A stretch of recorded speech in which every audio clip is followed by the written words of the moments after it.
Senator Marco Rubio, Republican of Florida, and Representative Alexandria Ocasio-Cortez, Democrat of New York, went back and forth with each other on Twitter Thursday after the senator suggested that Ocasio-Cortez should work more and tweet less. Rubio was responding to a tweet in which Ocasio-Cortez criticized Republicanism while saying black-owned businesses were denied access to Paycheck Protection Program loans during the COVID pandemic. Black-owned small businesses were widely shut out from accessing PPP loans, yet right-wing disinfo organization Project Veritas took $500,000 in public money while decrying direct federal assistance as radical socialism. Republicanism in a nutshell. Also, they're based on Mama Road. I don't even know what that is.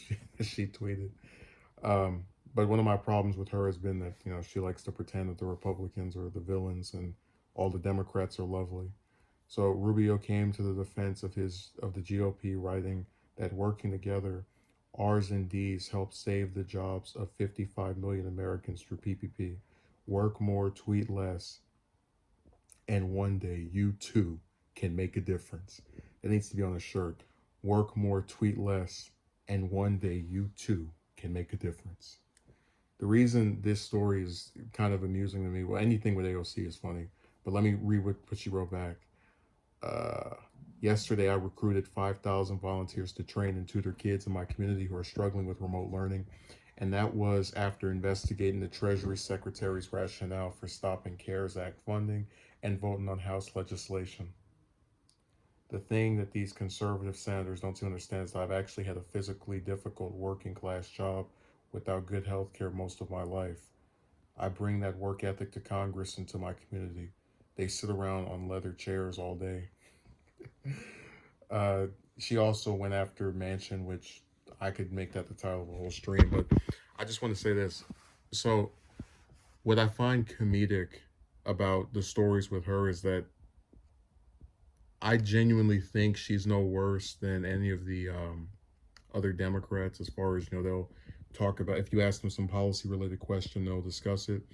But because she has this much more famous persona, or she's much more famous than a lot of the other House Democrats, she is more likely to get gone after by these other politicians who like want to earn brownie points for insulting someone from her ideology. So for example, you're not going to see people, you did see people get mad at Roe for that interview on Fox, but you're not going to see them, some random Republican senator or some high profile one like Rubio, go on his tweet and be like, hey, how dare you say this?